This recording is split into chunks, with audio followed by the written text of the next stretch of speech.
Hello our loyal followers, in this video it will be about the best or among the best architects in the world, as many of his designs baffled the engineers and were a breakthrough in his time. His buildings entered the Guinness Book of the Strangest Buildings in the World. The architect is Frank Gehry. Before we begin as usual, we remind you to support your channel by subscribing and activating the notification bell, and if you like the video, press the like button below. A biography of Frank Gehry. Frank Gehry, in full Frank Owen Gehry, original name Ephraim Owen Goldberg, also called Frank or Gehry, born February 28, 1929, Toronto, Ontario, Canada. American-Canadian architect and designer, whose often bold, original sculpture work has earned him fame international. His life and what his path in architecture looked like. In 1947, Gehry and his family immigrated to Los Angeles, where he soon began taking night classes at Los Angeles City College. He then studied architecture at the University of Southern California, 1949 to 51, 1954, and city planning at Harvard University, 1956-57. After working for several architectural firms, including those of Victor Gruen in Los Angeles and André Raymondet in Paris, he founded his own firm, Frank O. Gehry & Company, in 1962 and its successor, Gehry Partners, in 2002. Reacting, like many of his contemporaries, against the cold and often neutralized modernist buildings that dot many cityscapes, Gehry began to experiment with unusual expressive devices and search for a personal vocabulary. In his early work, he built unique, quirky structures that emphasized human scale, context, and integrity. These experiences are perhaps best embodied in the renovations he made to his home, 1978 and 1994, in Santa Monica, California. Gehry essentially stripped the two-story house down to its frame, then built a chain link and corrugated steel frame around it, complete with asymmetric protrusions of steel rod and glass. He made the traditional bungalow, and the architectural conventions it embodies, look like they had been blown wide open. Gehry continued these design experiments in two popular lines of corrugated cardboard furniture, Easy Edges, 1969-73, and Experimental Edges, 1979-82.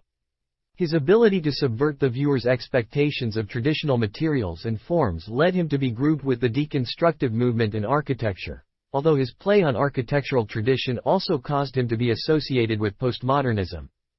Frank Gehry's to fame and his connection to the Guggenheim Museum Bilbao. Gehry has been in high demand in the 21st century. He has designed a number of cultural institutions, including the Performing Arts Center, 2003, for Bard College in Annandale-on-Hudson, New York, J. Pritzker Pavilion, 2004, at Chicago's Millennium Park, and the New World Center, 2011, for the New World Symphony Orchestra Academy in Miami Beach, Florida, for his 2008 renovation of the Ontario Art Museum in Toronto. Gehry kept the original building, 1918, but removed an unsuccessful art doorway added in the 1990s. Although the updated museum shows many of Gehry's signature touches, one critic has called it one of Mr. Gehry's most delicate and self-possessed designs. How were Frank Gehry's designs implemented? Frank Gehry's designs followed the deconstructive style, even though he never once mentioned his affiliation with that school, but his works always said the opposite. However, regardless of that, Frank Gehry's designs have always received attention and appreciation, including the Guggenheim Museum in Bilbao, the Cypress Building in New York, the Dancing House in Prague, the Vitra Museum in Germany and many other distinguished works. But were Frank Gehry's designs done in the same style? Firstly, Frank Gehry's designs always started from the interior, as it was customary for him to do this, considering that this was a sound art of design and architecture. And then he moved to the outside of the building, relying on engineering drawings and models that completely matched reality in terms of form. Second, Frank Gehry's designs were based entirely on engineering programs on the computer, as Gehry started the matter before everyone else did, especially since in the beginning of the 80s there were no advanced programs as there are today. So he is considered one of the pioneers in this field because the subject requires long experience in using it. These programs, and Frank Gehry aimed to control the work and its accuracy, in addition to setting an accurate budget for the cost of the design. Third, Frank Gehry's designs were not traditional at all. In his design, he relied on the overlapping of spatial figures to create a kind of new compositions based on specific data. As if the design had been done by a visual artist and not an architect, as each building block has a different characteristic from the other. But they are connected together from within in a surprising way. You may see in Frank Gehry's designs a strangely spiral and curved shape, some of which are flat and suddenly tilt strongly. In addition to most of them containing a metallic coating on the outside that gives them luster and shine, and preserves them from weather and other factors. Some of Frank Gehry's artworks.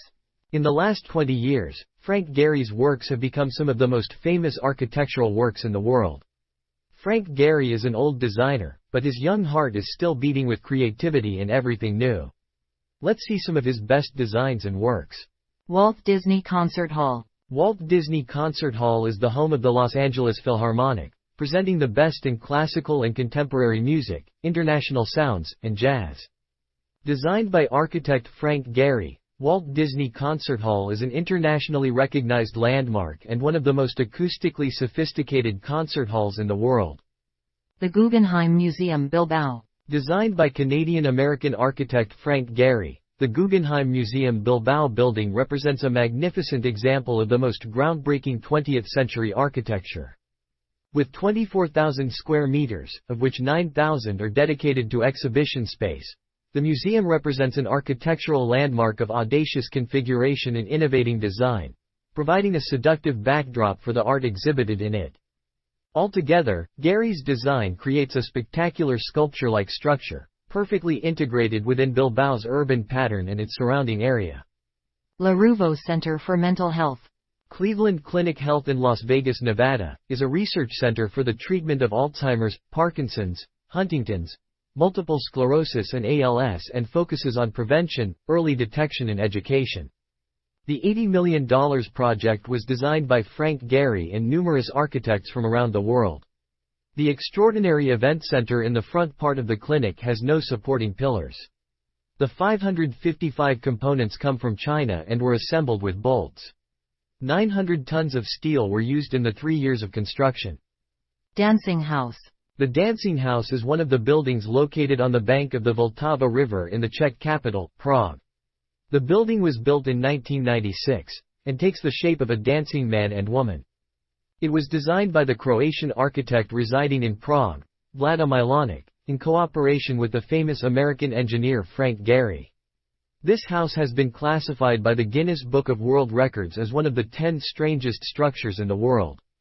Here, my dear ones, we end today's video, which focuses on one of the best icons of architecture, Frank Gehry, his life, how he started his career, and some of his works. We hope you have enjoyed and benefited at the same time. We will see you in a new video. The last thing is a request, not an order. Click the subscribe button and activate the notification bell to receive all our news.